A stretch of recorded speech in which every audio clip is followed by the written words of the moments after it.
In 1989, the world was introduced to a killer cop played by Robert R. Sheffer, and 4 years later, he's back. And that's all. Look, I know the joke. Psycho cop comes out and kills me, and yeah. You know that we are actually not even prepared for what's coming next, you know, because Psycho Cop 2, you know, the next one up comes Pumpkinhead, and I'm not even really ready for those, because there's 4 of them, and apparently they're just as terrible as the first one. And in all honesty, you could just point the gun at me suspiciously.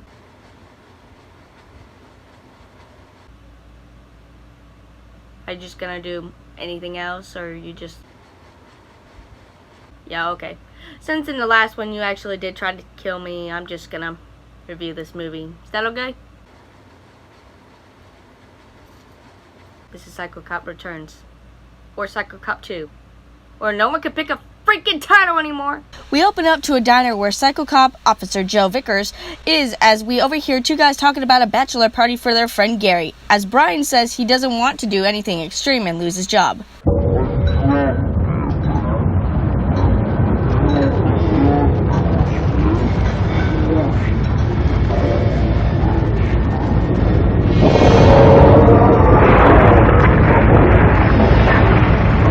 Get used to the slow-mo, folks, like how in the first one, how the music would chime in with his shadow in the background.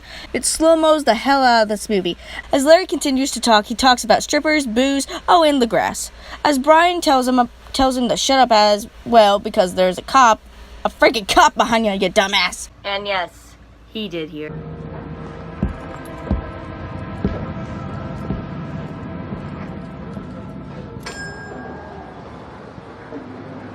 Wow, if that's not an example of inbreeding, I don't know what is. Wow, Larry, did your mom and your sister teach you that while they were sucking you off? Officer Joe gets into his car as bloody hell, man. Out of all the people that are walking around here, how did no one see or smell this? And after a song plays with our title card along with the bodies, I can't show because of YouTube. And yes, the title card says 2, but most copies and websites say returns, you know. Officer Joe follows the 2 as Larry does announce aloud that Brian has weed on him. Larry goes to see if it's the same cop as the one from the donut shop, with Brian dumping the Mary Jane as the cop speeds off. The guy thinks they're scot-free as... Come on.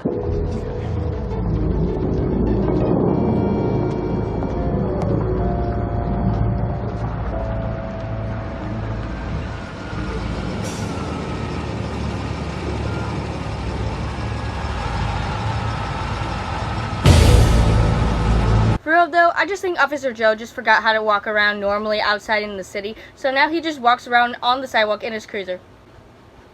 Also, when the hell did we change scenery? Psycho Cop! They go to their office jobs as we find out from Gary that in 2 weeks they're to be wed, but right now, it's boys' night. Let me check my files.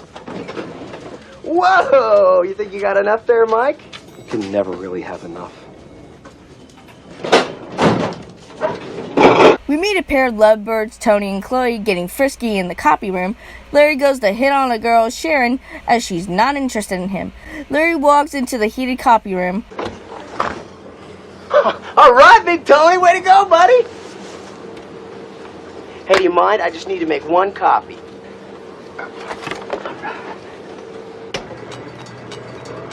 Larry's a dick, and he's great. He sends the photo via fax machine to Sharon, with Sharon sending one back of their boss, Mr. Stonecipher. I also like this character. Please don't kill her first.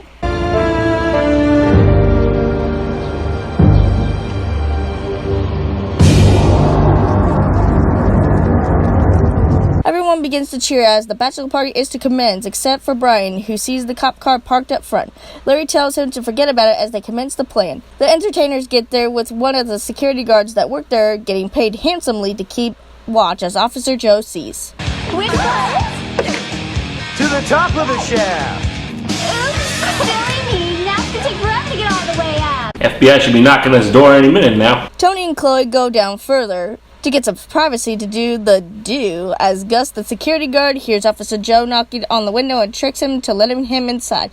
As the bachelor party continues for a bit until we come back to the front where Gus is killed by a pencil to the eye. The party bunch notice the elevator door open as they start to freak out, but old Larry calms them down, but it opens again as Mike decides to see what's going on and heads to the lobby. The elevator door stops, and as Mike opens it up manually, he sees that he has to climb his way onto the floor. Officer Joe almost gets him as he makes it onto the floor.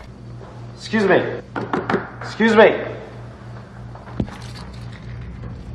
Oh, I'm sorry, I didn't hear you come in. Gus, I didn't know you dyed your hair on shift. He makes Mike believe that the elevator is opening that way because it's broken with a bloody out of order sign in the lobby, but not on any other floor because the asshole maintenance man. Mike goes back downstairs to give Officer Joe some scotch and gets back out the broken elevator. Are you stupid or something? This time the elevator races down and up. Mike exits the elevator as it goes down without him. He looks down at it and is pushed onto the top of it. I blame you and your stupidity, because if you'd taken the stairs, you wouldn't be pushed by the elevator down on top of it. You'd be pushed down the stairs. They get a fax at the party with the picture of the police officer's badge. Brian saying it's the same cop and that the cop car is still there. Another fax come in of Mike dead, but they believe it to be a prank from Mike. Hi, yes, I am. Oh, excuse me. Sorry, I just... Gary and Lisa, one of the entertainers, decide to go somewhere else and have some fun.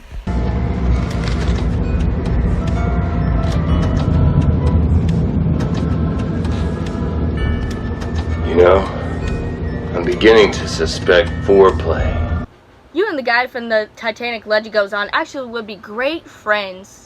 With Officer Joe seeing Gary and Lisa head upstairs to do their own sexy time, or the fucking helicopter pad, Officer Joe kills the soon-to-be wed Gary as Lisa screams and is thrown from the building into an open garbage can down below. Back up at the party, it seems like just the two entertainers, Larry and Brian, are left, as Brian swears that he saw a body, with no one believing him as the fax from Gary comes in with his face and ID stuck to it, as well as another fax from Mike, who I actually didn't know that was his name, as I thought I kept hearing Marky all the time every time he was called.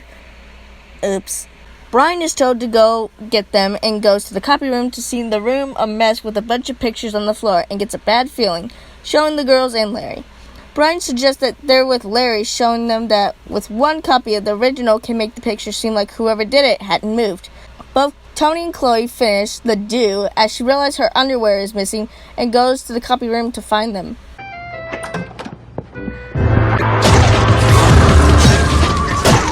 Or not. After a few more pictures are copied, Larry tries to prove the point with Brian pointing out that the grain on the picture is different as Larry finds a trickle of blood on the scanner.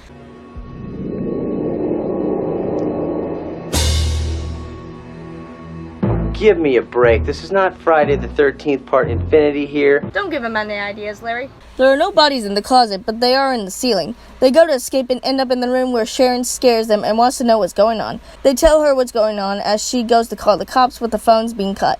They say they want to find Tony and Chloe as the entertainers just want to leave, but they have to go with them because they can't go downstairs alone. They find the bodies around a demon circle of blood as Officer Joe comes in pretending he didn't do anything that just happened, that it was Joe Vickers, a killer cop and a Satan worshiper. Hey, isn't that you except more intimidating?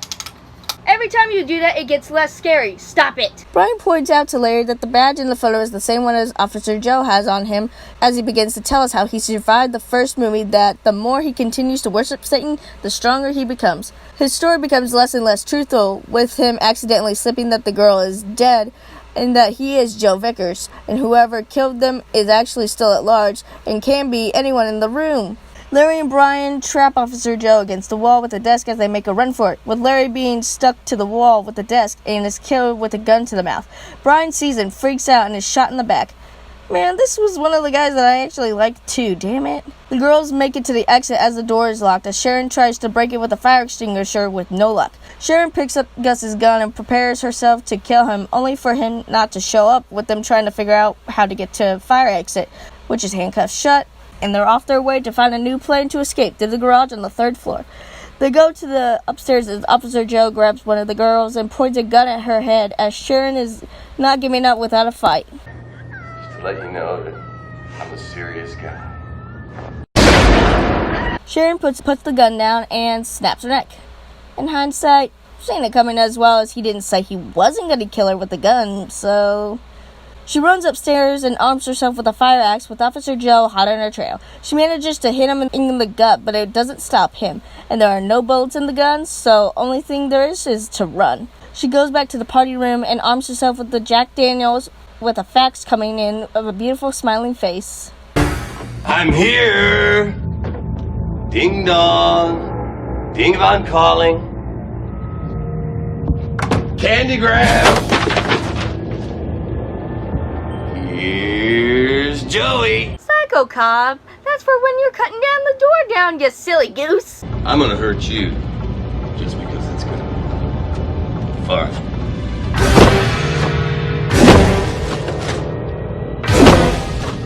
There you go, and I thought things were gonna be in order this time. Sharon heads to the women's restroom and finds a bunch of spray cans with her Jack Daniels. Gets a good idea. He opens the door to a face of fire as... No, get this. The fire axe falls down the elevator shaft. Now thinking about it, it wouldn't be possible since the elevator and the bathrooms were quite far away, but whatever. And Sharon pushes Officer Joe down the elevator shaft as she's walking back thinking she's the only survivor. Brian walks out scaring the crap out of each other, agreeing to leave as they forget that the door is locked. Hey, Psycho Cop, when did you... Rude. Brian goes to the broken elevator.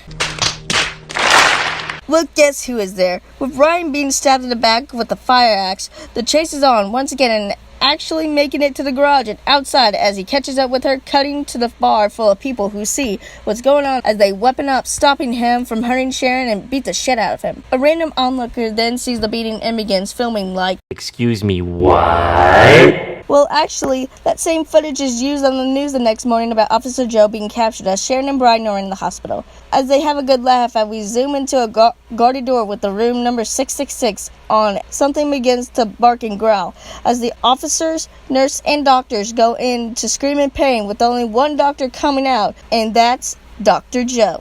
The good in this. Sheffer is always great in the role of the cop, and I actually like these characters, and they got a little riskier with this one. We at least see Officer Joe kill them, even though it is slower than usual. And yes, his one-liners are always great, and yes, it is because Freddy Krueger was popular, thanks for asking. But both actors make it their own, just like he does in this one with his one-liners. Seeing Psycho Cop in the city changes a lot.